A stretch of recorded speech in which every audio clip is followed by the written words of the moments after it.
국민들은 이번 총선 때 대파로 대표되는 민생 때문에 못 살겠다 갈아보자였어요. 심판한 자보다 더 리얼하죠. 갈아보자란 말이. 근데 지금 경제가 어마어마해요. 언론이 말하고 있지 않은 게 더 무서운 거라고 합니다.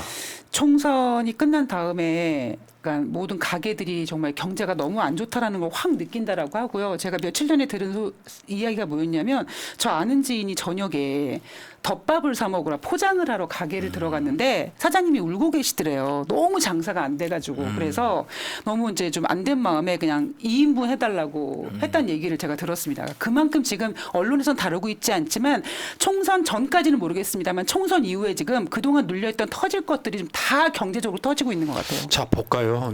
장사 안 되는 건 다 마찬가지고 무슨 뭐 과일값, 채소값은 뭐 이미 많이 말씀드렸고요. 국내은행 원화 대출 연체율 추이, 중소기업, 가계대출, 대기업 다 연체하고 있다는 거예요. 연체라는 말은 약속된 날짜에 돈을 못 갚은 걸 말하는 겁니다. 이렇게 되면 은행이 약해지죠. 그러니까 현상적으로 중소기업, 가계대출, 대기업들이 연체가 되고 있다는 건 그만큼 경제가 안 좋다는 뜻. 그렇죠. 그다음 저축은행 수신 잔액주의. 이게 이제 내가 대출을 해줘서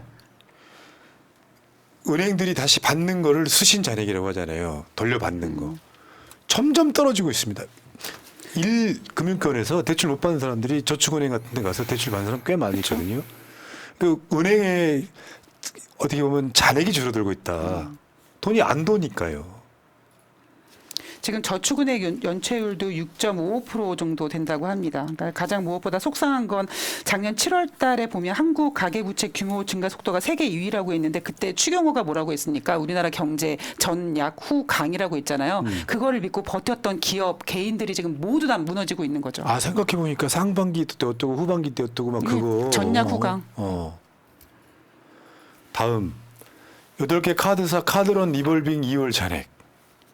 저 리볼빙이 뭐냐면은 우리가 보통 이제 카드를 쓰고 나서 리볼빙 상품을 쓰게 되면 결제일까지 돈을 안 갚아도 되는 거. 일부만 조금만 일부만 더 갚고, 미뤄서 갚을 수 있는 걸 리볼빙이라고 하는데 2월 잔액을 한번 보세요. 2월 된 거. 원래는 그 날짜에 내야 되는 게 맞는데 2월 된 게 무려 1년 사이에 2조 4,200억 원이 늘어났습니다. 카드론 잔액이 그렇고요. 리볼빙 2월 잔액은 933억 원이 늘어났습니다. 저거 리볼빙 아무한테나 시켜주는 거 아니에요. 그나마 신용을 잘 유지하고 있는 사람들한테 아 지금 힘들면은 일부만 갚고 연체 기록 안 남기게 유지시켜 주겠습니다라는 건데 지금 그거조차도 못 갚는 분들이 많다라는 근데 거죠. 카드론이나 리볼빙은요 이자 엄청 비싸요. 그럼요. 일반 대출 받는 거랑 달라요. 다음 국내은행 대출 연체율 4년 9개월 만에 최대입니다. 아까 저축은행도 그랬지만 국내은행 대출 연체율이래요. 대출 받았는데 연체하고 있는 거예요. 내가 진짜 좀 어려웠던 시절을 보면은 연체하고 막 돈 못 갚아가지고 전화 오기 오고. 시작하면요. 하루를 살아내는 게 너무 힘든 거야. 일과 시간만 끝나길 바라는 거죠. 전화벨이 울리면은 숨이 막히죠. 그래서 내가 지금도 전화벨을 소리로 안 쓰고 있어요. 10년 넘게. 전화벨 오는 게 깜짝깜짝 놀래가지고.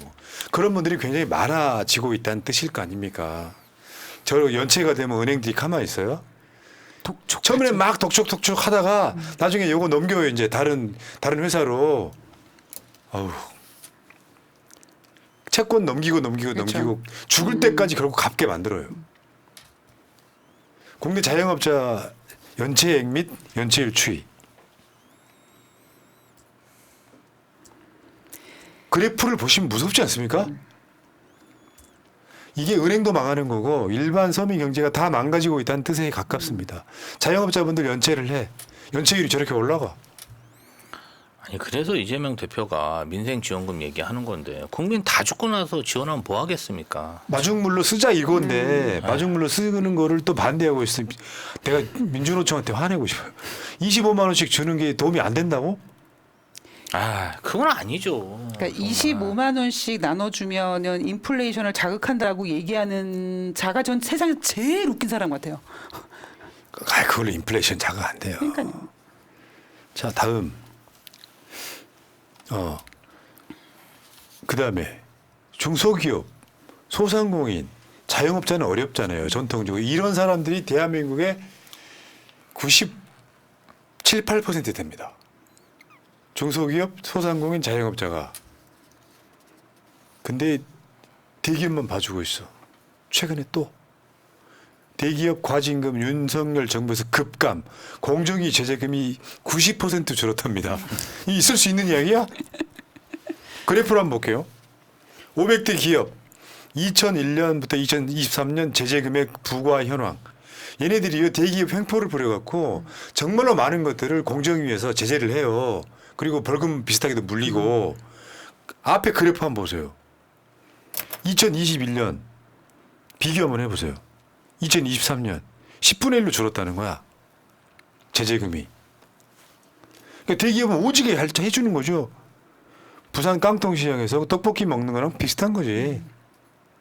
윤석열 대가리 속에는 그것밖에 없는 거예요. 대기업들한테 잘해주면 대기업들이 장사 잘해가지고 낙수 효과 있다고 지금도 생각을 하는 거야. 근데 오늘 같은 경우 현대차가 이제 1분기 영업이익을 발표했는데 전년 대비 2.3% 감소했고요. 글로벌 판매가 약간은 부진했다라고 합니다. 그러니까 이건 어떤 걸 의미하냐면 아까 우리가 뭐 연체율 같은 거 계속 수치를 봤잖아요. 아, 전 세계가 다 그래 그게 아니라 우리나라만 유독 안 좋거든요. 다른 나라 다 경제 좋은데 우리나라만 유독 오히려 그 코로나 때보다 훨씬 더 못한 경제를 지금 계속 만들어가고 있지 않습니까? 그러면 아무리 이렇게 대기업을 살려주기 위해서 뭐 이런 과징금도 깎아주고 법인세 같은 것도 깎아주지만 결국 지금 윤석열이 대한민국의 기업들 국민들을 힘들게 하면서 뭐 현대차나 이런 기업들조차도 넓게 봤을 때 글로벌적으로 봤을 때는 점점 더 자리가 위축되고 있는 거죠. 같이 망해가고 있는 거죠. 그리고 하나 더요. 지금 전세 사기 당하신 분들 국가가 선구제 후 회수하자. 이게 민주당 생각이기도 하고요. 그렇죠. 근데 이걸 어떻게 사기를 당했는데 이거를 국가가 다 대신 그거를 돈을 주냐 이런 식으로 논리를 만들었었어. 그거 하면 수조 원이 들어간다 이렇게 얘기를 했었어. 그리고 하나 더 했습니다. 뭐냐면 전세 사기 이 카테고리 안에 일반 사기도 있다. 전문적으로 뭐 수백 개씩 집 빌라 갖고 있다가 사기 친 사람도 있지만 어떤 사람은 집주인이 또는 뭐 부동산 회사 뭐 이런 데서 사기당한 거지 어떻게 갚아주냐 이렇게 해가지고 요리조리 빠져나가고 있는 게 윤석열의 형국이고 요걸 민주당은 법으로 제대로 만들려고 하고 있고 근데 이번에 시민단체가요 전세사기 특별법 개정안 이거 되면서 이제 설문을 해본 거예요. 전세사기 당하신 분들한테. 그랬더니 실제로 들어간 돈은 최대 4,875억 원밖에 안 들어가더라. 혹시 우리 이직 보수 어르신 보고 계시면 제가 설명을 좀 드리겠습니다. 뭐냐. 전세 사기범을 막지를 못해서 수백 수천 명의 사기 피해자가 나옵니다. 그러면 그 전세 사기를 못 막은 게 첫 번째 책임은 개인이 아니고 국가입니다. 원래. 근데 전세 사기범들의 돈이라는 건 다른 식으로 말하면 질량 불변의 법칙이 있는 거예요. 얻은 놈들이 이익이 있으면 어딘가 그 돈이 있을 거 아니에요. 그렇죠. 그거를 구상권이라고 해서 그거를 가져오면 되는 거예요. 물론 국가가 손해를 보는 건 일부 다 구상권 청구 회수를 못하면 할 수 있겠죠. 그건 국가가 그 정도 능력이 되는 건데 얘네들이 이거 안 해주는 것은 일반 사기 피해자들과 합쳤을 때 이거를 국가가 해주면 정말 많은 사람들을 해줘야 된다. 그래서 이게 수조 원, 수십조 원 들어간다고 거짓말했지만 막상 설문해 보니까요. 여기 보면 되게 재밌는 게 있어. 재미라는 표현보다는 나도 처음 하는 게 있는데 이 전세 사기 피해자분들의 평균 사기를 당한 금액이 1억 조금 넘어요. 그러니까 1억 미만이 45.7%라고 하잖아요. 그러니까 우리가 지금 전세 사기 피해자들이 그 받은 피해 금액이 아니 우리가 타워팰리스의 전세로 살면서 피해 사기를 당한 게 아니잖아요. 그렇죠. 그러니까 그래봤자 더 대부분 이 20대 30대가 가장 피해가 많다고 합니다. 그럼 이분들은 그냥 뭐 한 1,000만 원 뭐 그러니까 좀 1억 미만의 돈을 모아서 전세자금 대출 이명박이 만든 그 못된 그 상품 그 전세자금 대출을 받아가지고 전세를 살고 있는데 지금 그걸 피해 본 거 아닙니까? 규모가 국민의힘 정부에서 주장하는 금액은 말도 안 되는 소리죠. 그러니까 이게 주택 임대차 보호법이라고 있는데 그게 최근 얼마 안 됐어요. 개정된 것 중에 하나가. 왜 여러분들 있잖아요. 옛날에 우리도 어렸을 때 그 이야기를 들었었던 것 중에 하나가 내가 전세를 들어가. 근데 그 집주인이 그 집에 무슨 뭐 압류 걸리거나 무슨 채권 설정되거나 있어가지고 나중에 그걸 홀라당 가져가는 수가 생겼어. 그렇게 떼이는 사람들이 되게 많았던 거예요. 그래서 법이 계속 개정이 돼요. 그렇게 떼이더라도 예를 들면 우리가 부동산 같은 데 가서 전세나 월세 얻을 때 부동산이 보증해 주는 거 있죠. 계약서 쓰면서. 그러니까 법에 정해져 있어가지고 그런 식으로 사기를 당하거나 하면 최우선 변제금 이런 걸로 보증 보험 같은 데서 최소한 보장해 주는 것들이 있는 거예요. 그 범위 안에 들어가냐 안 들어가냐에 따라서 전세 보증금 평균이 1억 2,700만 원인데 이걸 다 해주는 게 아니고요. 원래 법으로 정해져 있는 것 중에 일부가 있을 거 아니에요.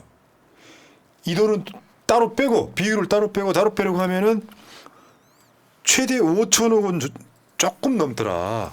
그럼 이거 못 해주냐고. 그러니까 한마디로 그렇죠. 우리가 왜 은행에다가 저금하면은 만약에 은행이 망하거나 그랬을 때 나라에서 5천만 원 보장해 주지 않습니까? 그것처럼 전세자금 중에서 우리가 나라에서 지켜줄 수 있는 금액을 정해서 그거를 보상해 주자라는 건데 지금 그 이야기를 못 알아듣고 있는 거죠, 얘네들은. 안 하려고 하는 거죠. 저는 좀 실망스러운 게 이러한 실태 조사를 시민사회 단체가 이렇게 정확히 액수를 뽑아낸다는 것 자체가 정말 우리나라 국가는 뭐 하고 있는 겁니까? 그 이야기 저 어제 발표 자료도 나왔어요. 국가는 다 알고 있을 텐데 시스템으로 알고 안 한다. 있잖아요. 그렇죠. 알고 있을 텐데 그 자료도 안 내놔. 그리고 이거 다 갚아주려고 그러면 돌려주려고 그러면 수십조 원 들어가니까 안 돼. 예산은 이런 데 쓰라고 세금을 내는 거죠. 그러니까 저희가. 얼마 전에 왜 국가 재정 발표하는데 총선 이후로 발표일 미루고 네네. 나중에 발표된 다음에도 금액도 우리가 생각했던 것보다 훨씬 많지 않았습니까? 그러니까 그것처럼 지금 국가는 정부는 이 데이터를 알고 있다라고 생각합니다. 그런데 이거를 발표를 못하죠. 왜 발표하면 늘 말씀드리지만 가난이 문을 열고 들어오면 행복이 창문 밖으로 도망간다고 민심이 더 자기네들의 등을 돌릴까 봐 다 숨기고 있다고 생각합니다. 저는 결산도 항상 했어요. 아니 그렇게 국가 재정을 막 허리띠 졸라매고 건전하겠다 그렇게 그냥 난리치고 말이야. 뭐 재정 투자하면 죄인처럼 막 그러더니 재정이 더 나빠졌어. 그렇지. 그러니까 제가 지금 정부가 얼마나 지금 국민들을 우롱하고 있는지 간단히 하나 말씀드리면 어제 블룸버그에서 한국 부동산 111조 부동산 PF 대출 부실 우려가 있다라는 기사가 나왔습니다. 그러다 그 다음 날 바로 정부가 그러니까 대한민국 금융 당국이 뭐라고 했냐면 과장된 측면이 있다라고 반박을 했어요. 근데 그 내용을 보면은 뭐 국내 금융회사의 부동산 PF는 135조 정도 되고 연체율은 2.7%밖에 안 된다라고 얘기하지만 금융 당국이 말하지 않은 내용이 뭐냐면 새마을 금고 대출액 제외했습니다. 그리고 저축은행의 토지담보대출도 제외했고요. 증권사 PF 보증도 제외했습니다. 그러니까 실질적으로 이 모든 금액을 다 따지면 블룸버그에서 추산한 금액보다 더 PF 대출의 위험성이 있거든요. 근데 금융당국은 아니야 블룸버그가 너무 과장한 측면이 있어라고 왜곡하고 있는 거죠. 과장한 측면이 있다는 말은 사실상 인정인데 그렇죠. 그 말이 맞다는 말의 인정이잖아. 일부는 과장돼 있다고 네. 이렇게 설명하는. 야. 그러니까 문제는 지금 그 이야기였어요. 총선 끝나기 전까지는 큰 게 터지면 안 되니까 이거를 꽉 누르고 있다가 총선 끝나면 터질 게 많다. 그랬는데 실제로 현실적으로 이렇게 경제의 심리라 그랬잖아요. 대통령부터 이게 있어요. 경제의 원리를 너무 몰라서 그런 거예요. 얘네들 엘리트주의야. 이건희 마인드 있잖아. 똑똑한 인재 한 명이 10,000명 먹여 살린다는 그 엘리트주의인데 지금 그렇지 않습니다. 대한민국 경제는 일반 국민들이 신나서 뭔가 경제 활동을 할 때 경제 역경을 이겨내는 건데 자영업자분들 아까 봤잖아요. 다 연체되고 있잖아요. 대출받은 거. 얘네들은 정권이라고 하는 애들이 그런 짓 하는 거예요. 야, 이 대출 언제 받은 건데. 코로나 때 받은 거 아니야. 그러니까 이건 문재인 정부 때니까 난 책임 없어. 그러려면 정권을 잡지를 말라고. 국가 연속성은 있어야 되는 거예요. 만약에 이게 이재명 대통령이었다면 어땠을까요? 어이. 워렌 측근 이야기 한번 해봐요. 이재명 대통령이 어땠을까요? 대표님은 일단 살려야 된다. 그렇죠. 그러면서 이제 어떤 재정이나 이런 걸 풀어서 세금을 더 낼 수 있는. 왜냐하면 저희가 공적 자금을 풀어서 그게 다 없어지는 돈이 아닙니다. 국민한테 투자하는 거죠. 그럼 국민이 체력을 보충해서 다시 사업을 해서 세금을 내면 재정이 확충되는 거잖아요. 근데 그걸 막 포퓰리즘이다 낭비다 하니까 황당한 거죠. 자, 그 말이 안 되는 거예요. 내가 말했잖아. 국채 비율은요, 여러분들 골 때리게도 거기다가 추경을 13조 집어넣고 뭐 15조 집어넣고 50억 집어넣었잖아요. 국채 비율 올라갈 것 같아요? 특히나 긴급 뭐 지원금 이런 거 성장률의 개념을 잘 몰라서 그러는데 13조를 지원금으로 딱 지급하잖아요. 그럼 분모가 더 커져요. 그러니까 우리가 생각하는 것처럼 13조 더하기 해서 국채 비율이 올라가는 게 아니라 국채 비율이라고 하는 건 GDP 대비잖아. 다 포함되는 거예요. 내수에서 돌아가는 모든 돈이 포함된 거야. 그럼 분모가 더 커진다고.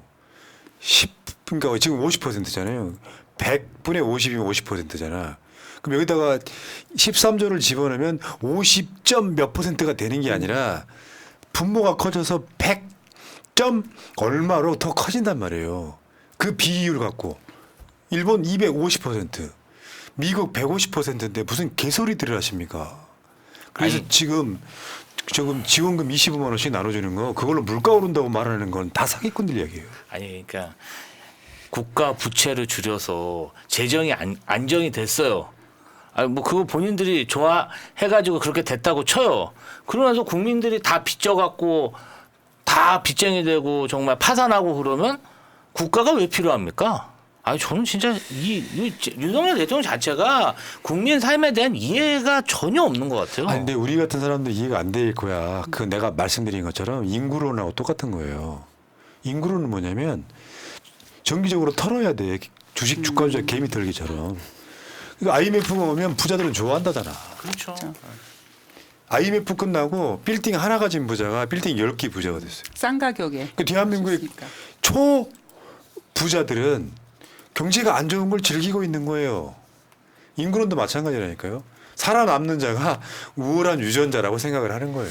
사실 뭐 경제하면은 좀 약간 무겁고 재미없어가지고 좀 지루해하실 수도 있는데 굉장히 중요한 얘기 제가 몇 가지만 해드리면 일단 앞으로 경제 상황이 어떻게 될 거냐고 좀 하나씩 따지면 총선 전에 뭐 했습니까? 기업 밸류업 프로그램에서 주가를 띄운다고 했잖아요. 뭐 어쨌든 미국 덕분에 증권사 1분기 주식시장이 좋아서 뭐 실적이 좋았다고 합니다. 근데 지금 4월달 주식시장 굉장히 안 좋잖아요. 증권사가 뭐 갖고 있어요? 부동산 PF 손실 굉장히 크게 갖고 있습니다.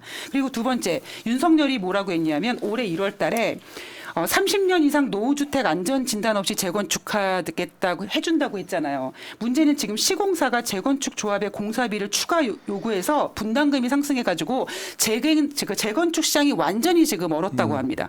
그러니까 부동산도 안 되죠. 게다가 뭐 지금 여러 가지로 그러니까 경제가 우리가 생각했던 안 좋겠지 안 좋겠지 하는 것보다 엄청난 무언가가 지금 터지기 직전으로 대기하고 있는데 정부는 이거를 열심히 숨기고 있고 그걸 일반 지금 국민들이 그걸 다 감당하기 힘들게 느끼고 있는 거죠. 알겠습니다. 자, 정권 하나 잘못 뽑아서 이 난리입니다. 저는 개인적으로 그래요. 지금에 있는 논란들은 그냥 과정일 뿐이다. 저는 보수의 계멸이라고 봐요. 끝났을 때는. 그리고 국민의힘에 출마자가 했던 이야기처럼 1년에 30만 명씩 돌아가십니다. 4년 후는 더 좋아질 거고. 그러니까 사람이 사람답게 살려면 정치를 하고 있는 자들, 정권 잡은 자들이 생각이 사람과 같아야 돼요.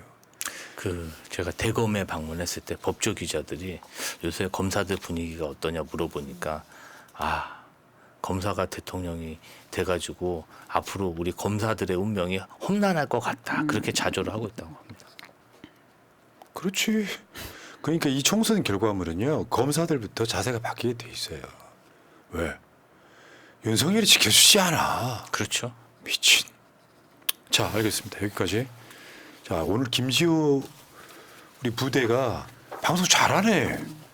아니 개인적으로 방송 수준이 너무 높아서 아니 그게 아니라 중요한 건 케미야. 어떤 메시지든 방송 전체로 나가면 상관없어. 예. 근데 케미가 잘 맞아. 첫 방송부터. 여러분 댓글창에 물어볼게요. 김지우 계속 써라 1번. 김지우 싫다 2번. 합격 비평 시켜주세요. 붙이면서. 아니 근데 되게 방송 준비 열심히 하신다라고 이렇게 유명하시더라고요. 여러분 잘하죠. 전체적으로 방송을 보는데 불편함이 없고 자기 역할 잘하고 있네라는 느낌이 주면 좋은 케미인 거예요. 네. 자, 감사합니다. 댓글창에 1번 난리 겁나게 났네. 올라오고 난리 있습니다. 났어. 자, 감사합니다. 새날을 물러갔다가 오늘은 방송 하나밖에 없는 날. 자, 오늘은 이 시간 이후에 잠깐 쉬겠습니다. 두 분 고생하셨고요. 새날은 내일 낮 방송에 다시 올게요. 고맙습니다. 고맙습니다.